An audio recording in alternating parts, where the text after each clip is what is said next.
this next story takes us to the CIA. And if you aren't already of my persuasion and think the CIA is a complete joke as it is, get this. They've been advised that the term blacklisted is racist. God. So this guidance has come out in their newsletter called The Dive. It's a newsletter circulated by the intelligence community's Diversity, Equity, Inclusion and Accessibility Office. Can you imagine how hard China and Russia laugh when they read what the CIA is getting up to? For crying out loud, it's just beyond embarrassing what our intelligence agencies, in inverted commas, and of course, from the diversity newsletter, it goes on to explain that this is because blacklisted implies that black is bad and white is good. Oh, seriously? It gets even better than that in this diversity newsletter for the CIA. So we've got foreign threats everywhere, right? Espionage is rife. What are the CIA doing?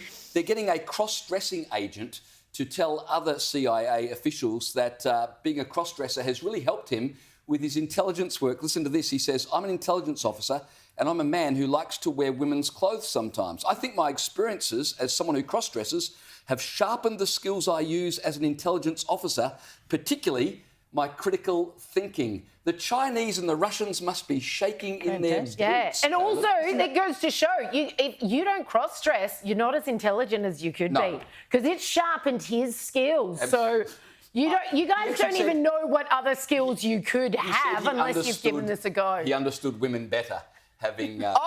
I mean, I know that Alexander Downer was High Commissioner to the UK, but I didn't know that he'd picked up his fishnets and stilettos and gone to work for the CIA. But the implication that the term blacklisted is in any way racist is just utterly wrong, because the word blacklist, if you go back and look at where it came from, yes, Kel Richards. This is, yes, Kel, if you're watching, I'm sure you'll be proud of me in this moment. It started in the 1600s, and it was a list of people who were basically rebelling against their employers. It was used to describe unionists, essentially. It never began with any kind of racial connotation. And, of course, you know, black means dark, and that's essentially what it was. You are a dark person, not because of your skin, but because of your beliefs. So you were put into the dark pile, and then the opposite is a white list, which is, of course, you know, light and white. It's got nothing to do with race. It's simply an implication about the colour when you look at it on a piece of paper.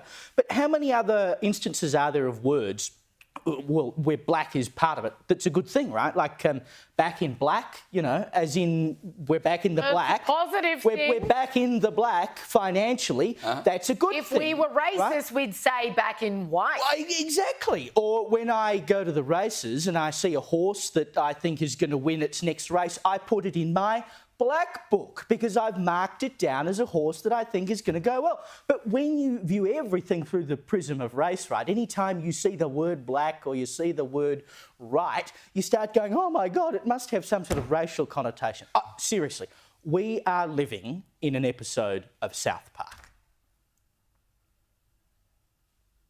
Counselor Mackey? Yes? I'm Agent Sharp, and this is Agent Keene. We're with the FBI. We're here to investigate the rock-throwing incident.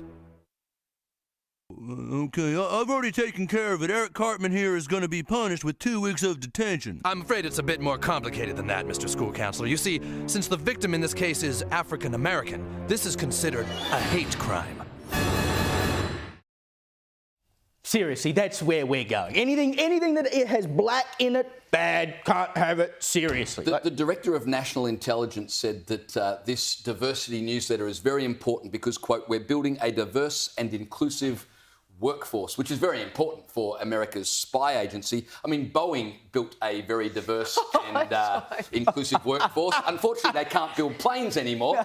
So, but it's comical, but it's also dangerous, right? Because when you're doing spy work, I imagine precise language might be important. Just a little. But they're saying things like they're warning agents not to conflate Islam with terrorism because that would be impolite and it would jeopardise their relationship with American Muslims. And obviously, most Muslims are not terrorists, but there does seem to be a nexus if you look around the world at what's happening between Islam and terrorism. So for the CIA to be telling agents, please don't speak like that, hardly makes Americans or the rest of the free world feel safe. Yeah, and you're asking them to blur lines. You're basically asking them to be honest, because they would be more well aware of said nexus than anybody else, and yet just kind of just blur over that. Don't really talk about it, will you? We wouldn't want to infer anything that could give rise to unsavoury feelings among a certain populace.